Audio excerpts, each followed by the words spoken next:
Okay, let's start at the last video explaining some very minute intricacy of our algorithm, and the intricacy really lies in step 2 of the algorithm, where we would like to find a replacement of edge.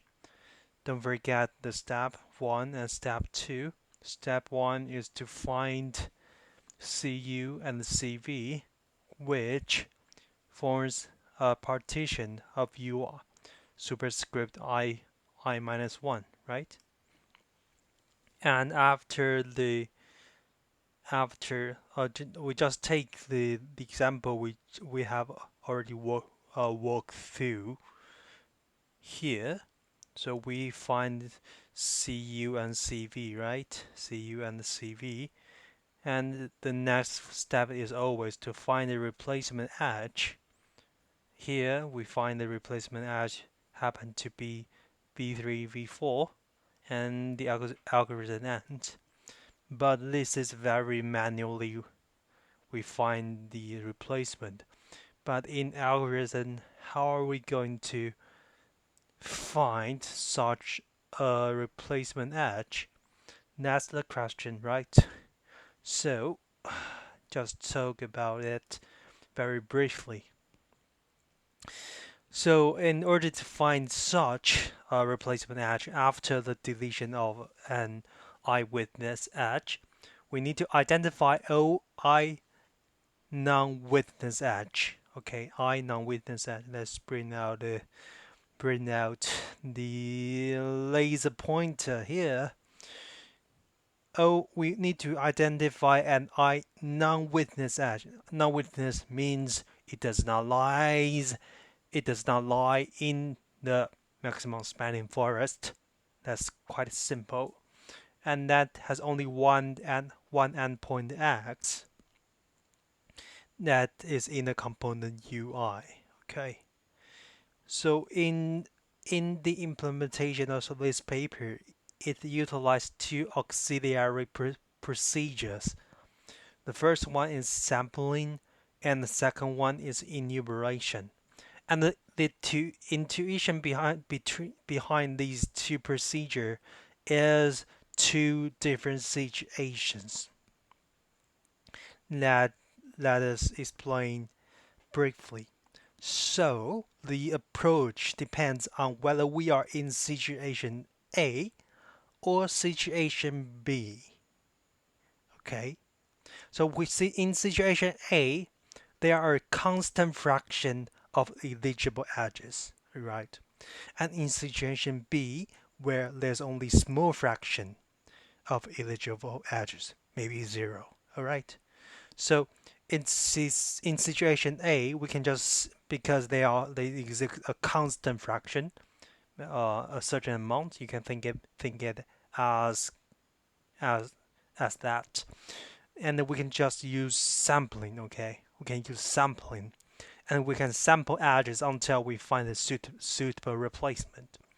And with each test, you test whether the edge is suitable or not. We'll take O log m times log m times.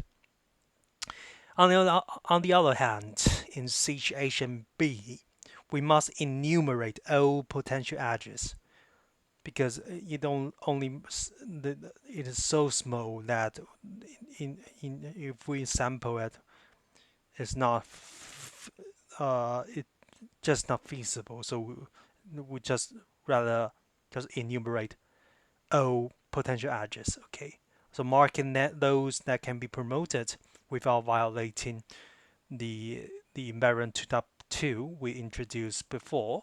So the challenge really lies in efficiently sampling for a dynamic set of edges and accurately determine whether we are in situation A or situation B to avoid the high cost of unnecessary enumeration. So again, the process of finding a replacement edge is not without its technical difficulties. One major challenge is the need to sample uniformly from a dynamically changing set of I non-witness edges, which is a complex problem. Additionally, the algorithm must correctly discern whether it is in situation A or B without luxury of trial and error due to the high cost associated with enumeration. Mistakenly assuming the situation to be B when it is actually A could lead to unnecessary and expensive enumeration. Therefore, the algorithm must be designed with mechanism that allows for efficient sampling and accurate situation assessment. Okay, to ensure that the search for a replacement edge is both effective and economical. So, how are we going to do that? So the dynamic nature of the data structure, with edge being promoted or demoted, really poses a very significant challenge for supporting efficient random sampling. So to manage this, we differentiate between two types of endpoints for I non-witness edges, primary and secondary, right? So when an edge is first promoted, it has two secondary endpoints. So these secondary endpoints are upgraded to primary status when they are being enumerated, which is a key step in the enumeration procedure. Okay. The algorithm only sample from the set of primary endpoint. Okay. Primary endpoints for sampling, secondary endpoints will be upgraded when they are being enumerated. It's quite simple, and the algorithm only samples from the set from primary, which allows for bulk updates and deletion, making it possible to maintain the fast random sampling capability. These bulk updates are large enough in an amortized sense to cover the cost of the necessary modifications to the data structure that enable random sampling. Each edge can be promoted up to the maximum times and have its endpoint upgraded up to 2 times the maximum times because it has an edge has two endpoints, right? And then our performance goal is to achieve an big O log m times log m square amortized insertion cost, and also to allocate big O log n square time unit per promotion and per upgrade. So for the first procedure is a sampling for the constant fraction 1, okay? So the sampling precision is a critical component of our algorithm we introduced before. That it introduces randomness to efficiently find the replacement edge, all right? Replacement edge or determine the probability of their scarcity. Scarcity, oh right, scarcity.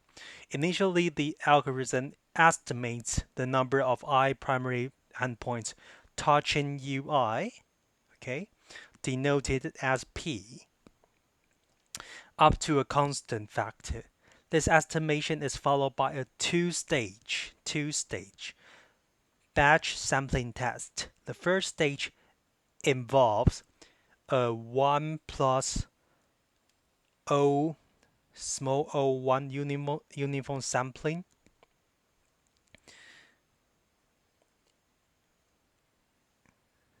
of big O log P endpoints. All right. This is allowed to potentially identify a replacement edge directly if this stage fails, all right, if this stage fails, then we have a second stage. The second stage, let's see, which samples log p endpoint. All right. And don't forget the definition of uniform sampling. It just means that taking an element from set X will be proportionally inverse to the number of elements in the set times E plus O1, O1, small o1. Okay.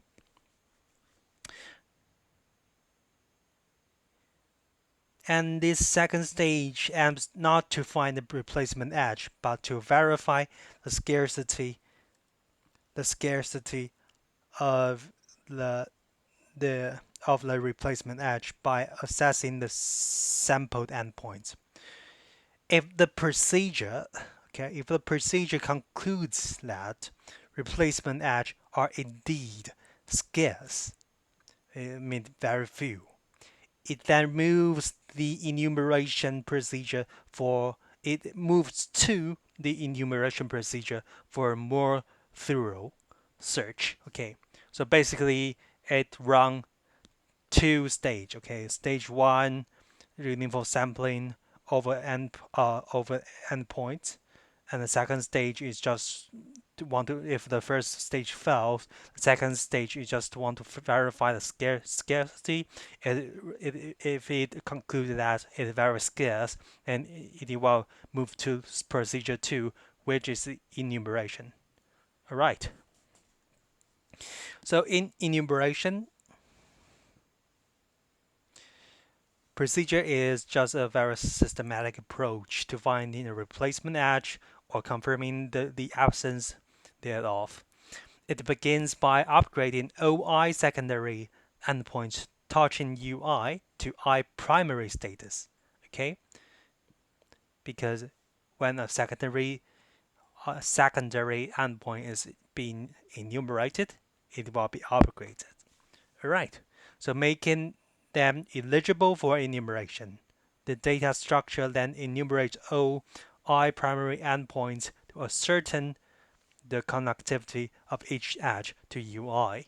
An edge qualifies as a replacement edge if and only if exactly one of its endpoints is enumerated as touching UI. Conversely, edges with both endpoints in UI are not replacement edges and are thus eligible for promotion to a higher depth as I plus 1 non-witness edges. This promotion is permissible under environment 2.2 and results in both endpoints become secondary. As part of this process, the algorithm also rebuilds the data structure component that supports random sampling for I primary endpoints. Okay, so the enumeration procedure is invoked when the algorithm determines that a significant fraction of edges touching UI are non-replacement edges. Okay, this precondition ensures that the cost of this procedure, which includes rebuilding the data structure component for random sampling, can be amortized over the promotion of a sufficiently large number of non-replacement edges. The careful allocation of cost allows the algorithm to maintain its efficiency, even as it performs the computationally intensive task of rebuilding the data structure.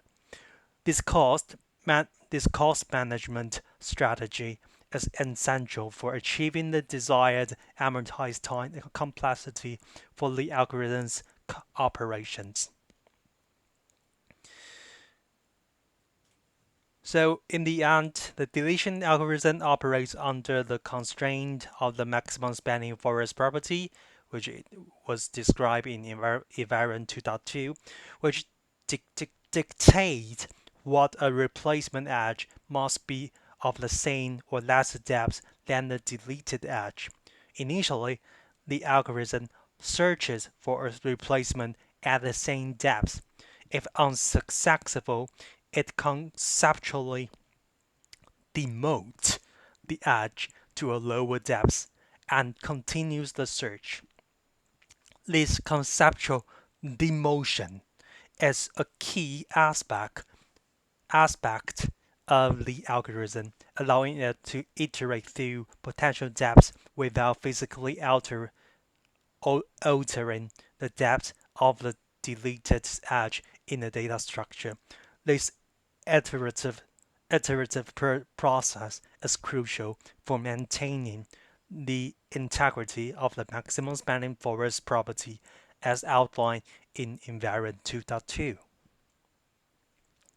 Finally, when the algorithm finds a suitable replacement edge at depth I, it converts this I non-witness edge into an I-witness edge, thereby maintaining the connectivity of the I component represented by U superscript I minus 1. However, if no replacement edge is found, the algorithm must split the component U superscript I minus 1 into two new I components, Cu and Cv. The split is represented by creating two new nodes or edge roots, U superscript I minus 1 for Cu and V superscript I minus 1 for Cv, with U superscript I and the remaining I plus 1 component as their children, respectively. If the depth I is equal to 1, the algorithm has reached the base case and is complete. If not, the algorithm conceptually demotes demotes the deleted edge and repeats the search for a replacement edge at the new depth I minus 1. This implementation ensures that the data structure remains consistent with its fundamental properties even after the deletion of an edge. And that's the brief description of the algorithm.